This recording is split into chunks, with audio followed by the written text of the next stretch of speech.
नमस्कार सभी को, आप सभी का स्वागत है मेरे यूट्यूब चैनल पर मैडम रोयार जी 02 पर। तो आज हम चर्चा करने वाले हैं भैरू धाम की कि भैरू धाम है क्या और वहाँ पर क्यों जाते हैं लोग और किस कारण से जाते हैं। तो सभी ने सुना होगा सोशल मीडिया से, ज़्यादातर सोशल मीडिया से सभी को पता चला है, चाहे फेसबुक हो, चाहे इंस्टाग्राम हो, चाहे फिर वो यूट्यूब हो। सोशल मीडिया से आपने इतनी तो देखा होगा, इतनी जानकारी आपने ली होगी कि ये धाम क्यों फेमस है। संतान प्राप्ति के लिए, जिनको कंसीव नहीं हो रहा है उसके लिए ये धाम फेमस है। अब हम थोड़ी सी इस पे चर्चा करेंगे, टॉपिक वाइज आएंगे और मैं पर्सनली वहाँ जाकर आई हूँ, इसलिए मुझे पता है कि कैसे वहाँ पर जाना चाहिए। वीडियो नहीं बना पाई मैं वहाँ की, क्योंकि वहाँ दरबार में वीडियो बनाना मना है। हाँ, लोगों ने एक दो ने कुछ ने बना भी रहे थे, लेकिन जिनकी देखी कि ये लोग वीडियो बना रहे हैं मोबाइल लेके शूट करके, तो भाई उनको जो वहाँ पर गार्ड थे तो उन्होंने मना कर दिया कि आप वीडियो मत बनाइए। और ये हमारी सभ्यता होती है कि हम एक सभ्य नागरिक हैं और जब वहाँ पर अलाउ नहीं है और फिर भी हम नहीं मान रहे तो वो गलत है। तो मैंने भाई पूरा फॉलो किया है नियम, इसलिए मैंने वीडियो नहीं बनाई। तो चले हम टॉपिक लेते हैं कि भैरू धाम किन को जाना चाहिए। तो भैरू धाम जाना चाहिए जिनके संतान नहीं है या जिनके संतान चाहते हैं और जिनको कंसीव नहीं हो रहा, वो लोग सिर्फ भैरू धाम जाएंगे, बाकी कोई नहीं जाता है। वैसे अपनी श्रद्धा है तो जा सकते हैं, पर अमूमन कि कोई ये पर्टिक्युलर ये इसी काम के लिए वहां पर लोग जाते हैं। जैसे किसी के टाइफाइड हो जाता है तो लोग गांव में झाड़ा लगवाने जाते हैं, वैसे ही टाइफाइड वाले ही जाएंगे, दूसरे वाले बीमारी वाले तो जाएगा नहीं वहां पे। तो वैसे ही भैरू धाम पर सिर्फ जिनको बच्चे की चाहत है वो ही जोड़े जाते हैं। तो ये तो बात हो गई भैरू धाम की कि वहां पर जाना किसको चाहिए। बात बात करते हैं नंबर 2 टॉपिक पर कि हम भैरू धाम पहुंचे कैसे, हमें भैरू धाम पहुंचना कैसे है। ये तो हमें पता लग गया कि हाँ भैरू धाम संतान प्राप्ति के लिए, लेकिन हमें पहुंचना भी तो है, हमें अर्जी भी तो लगानी है। अर्जी आप घर से भी लगा सकते हो और वहां दरबार में भी लगा सकते हो। घर से जो अर्जी लगानी है उसकी मैं एक अलग से वीडियो बना दूंगी। पहले हम पूरा ये समझ लेते हैं कि हमें दरबार में कैसे जाना है। तो अगर आप दिल्ली से हो, कश्मीर से हो, यूपी से हो, हिमाचल से हो, तो भाई उनको पहुंचना पड़ेगा दिल्ली। और दिल्ली से आप बाई बस से आ सकते हो, बाई ट्रेन से अजमेर पहुंचना है। और जो फ्लाइट से आ रहे हैं उनको पहुंचना है जयपुर या किशनगढ़, तो वहां से आपको पहुंचना है अजमेर। अजमेर में आपको सुबह 5 बजे से आपको बस मिल जाएगी। जो आपका बस स्टैंड है, जो रोडवेज बस स्टैंड है, वहां पहुंचना है आपको। वहां पर रोडवेज बसें जाती हैं कोटा वाली।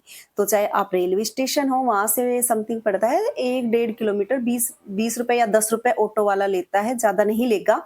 20 रुपए लेगा हद से हद, एक मेंबर के, ज्यादा नहीं लेगा। और वैसे जो सवारी ऑटो चलते हैं वो चलते हैं 10 रुपए में।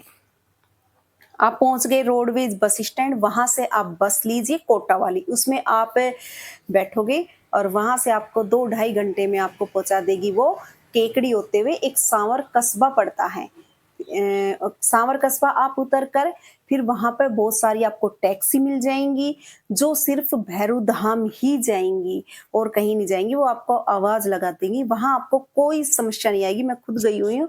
शुरू शुरू में जाते हैं तो देखो बाहर के जो लोग होते हैं ना वो बहुत परेशान हो जाते हैं और उनके मन में एक झिझक होती है कि पता नहीं भाई राजस्थान है, कैसा इलाका है, कैसा कैसे लोग हैं। तो भाई बिल्कुल भी घबराने की जरूरत नहीं है। आप मेरी इसमें बहुत सारी वीडियो हैं मेरी पीछे की, मैं खुद अकेली जैसलमेर तनोट माता, जो तो लास्ट बॉर्डर है पाकिस्तान का, वहां पर अकेली गई हुई हूँ मैं। तो भाई बिल्कुल घबराने की जरूरत नहीं है और बहुत अच्छे लोग हैं राजस्थान के, हेल्पफुल हैं। अगर आपको कहीं रास्ता भी नहीं मिल रहा ना तो वो लोग आपको कहेंगे कि हम छोड़ आते हैं, ऐसे लोग भी हैं। मैंने पूरा राजस्थान घूमा है, तो घबराने की बिल्कुल जरूरत नहीं है। मुझे पता है कि वहां दरबार में बहुत सारे बाहर के लोग आते हैं, राजस्थान के अलावा बाहर के जिले के जो है स्टेट सॉरी स्टेट के लोग ज्यादा आते हैं।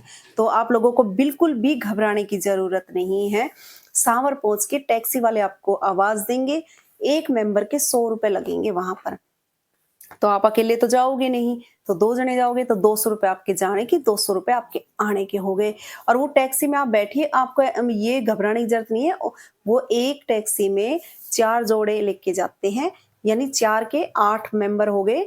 और आप लोगों को बिल्कुल घबराने की ज़रूरत नहीं है। जो नए जाते हैं वो सोचते हैं पता नहीं हमें कहाँ ले जाके छोड़ देंगे। थोड़ा-सा वो एरिया ऐसे नदी का भी आता है, तो वो सोचते हैं पता नहीं हमें तो कहाँ ले गए, कहाँ लेके जाएँगे। तो बिल्कुल मत घबराना आप, वो वहीं लेके जाएँगे भैरू धाम।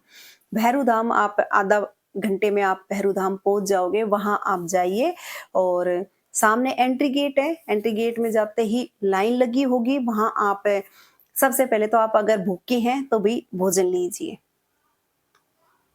भोजन नहाने-धोने की वहाँ पे व्यवस्था है, सारी चीज़ें हैं, भोजन की व्यवस्था है, लेकिन मैं मेरी पर्सनली राय बताऊँगी अगर आपको अच्छी लगे तो।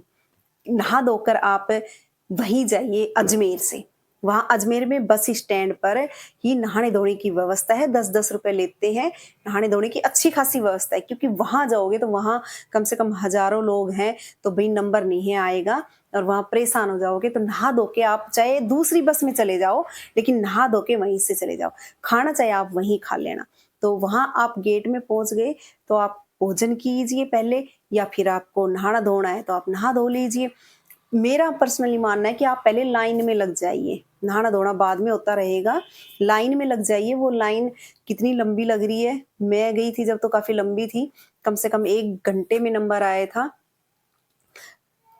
या फिर आप किसी को भी लगा दीजिए लाइन में, अगर आप नहाने-धोने जा रहे हैं तो अपना मेंबर जो है उसको लाइन में लगाइए, तो उसमें आपका नंबर जल्दी आ जाएगा। फिर वहाँ पे आपको एक पर्चा दिया जाएगा, पर्चा अभी मैं आपको दिखा रही हूँ। देखिए, देखिए ऐसा एक आपको पर्चा दिया जाएगा।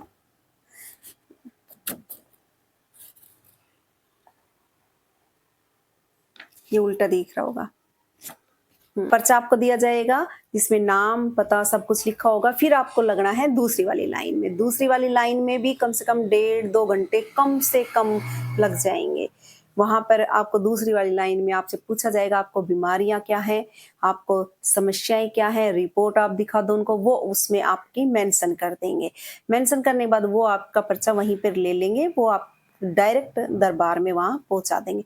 उसके बाद आप फ्री हो, भोजन करिए, नहाइए, धोइए। अगर आप नहा धो के आए हो, भोजन करके आए हो, तो आप आराम से बोल देंगे कि आप आराम से दरबार में बैठ जाइए। आप दरबार में बैठो आराम से, आप अगर उन महाराज जी की बातें सुनना चाहते हो, तो आराम से बातें सुनो। अगर आपको कुछ और करना है, तो आप कुछ और भी काम कर सकते हो अपना। काफ़ी सारे जोड़े बैठे रहते हैं वहाँ पे, बहुत सारे 500 1000 लोग मतलब आ रहे हैं, जा रहे हैं, कम नहीं हो रहे, बढ़ रहे हैं। ये मैंने खुद देखा है। उसके बाद नंबर आएगा आपका, 2 घंटे भी लग सकते हैं, 4 भी लग सकते हैं, भई ज़्यादा भी लग सकते हैं। मैं ये नहीं कहूँगी, हमारा नंबर आ गया था 4-5 घंटे में। अब तो ज़्यादा भी लग सकते हैं, वो लोगों के ऊपर है कि वहाँ जनसंख्या कितनी आ रही है और आप कितनी जल्दी पहुँच रहे हो। उसके बाद नंबर आएगा, आप प्रसाद बाहर से ले लीजिए, बाहर से प्रसाद मिल जाएगा। जब आपका नंबर आए तो आप महाराज जी के वहाँ जाओगे और वहाँ महाराज जी आपसे कुछ पूछेंगे, जो भी आपसे पूछे आप उनका आंसर दे देना। वहाँ आपके एक ये हाथ पे आप जो लेफ्ट है, यानी कि जो उल्टा हाथ होता है, उसका आप आधी बाजू की इस तरह की मत पहन के जाना। देखो ये, इस तरह की, क्योंकि ये फिर समस्या होगी, आपकी ये ऊपर नहीं होगी। तो या तो आप ऐसे करके जाना, या तो आप इसको ऐसा कर लो। वो यहाँ बाजू में आपके एक धागा बांधेंगे, लाल धागा। तो आप बाजू को आप ऊपर करके जाना। ये बाबा वैसे भी बोलते भी रहते हैं कि भाई बाजू आप ऊपर करके आइए, और कई ऐसे हैं कि उनकी बाजू ऊपर ही नहीं होती है, तो ये विशेष ध्यान रखना। फिर वह आपको जो आयुर्वेदिक आहार है वो लिखेंगे, वो लिखवा के पर्चा आपको दे देंगे। पर्चा लेके आप भैरू जी की परिक्रमा करके और उनसे अर्जी लगाइए कि बाबा आप मेरी ये अर्जी स्वीकार कर लीजिए, मैं आपकी ये अर्जी लेके आई हूँ। तो आप ये वहाँ पर अर्जी लगा के और धूप दे के और आप परिक्रमा करके आप वहाँ पर जो आयुर्वेदिक आहार मिलता है वहाँ पर आ जाइए।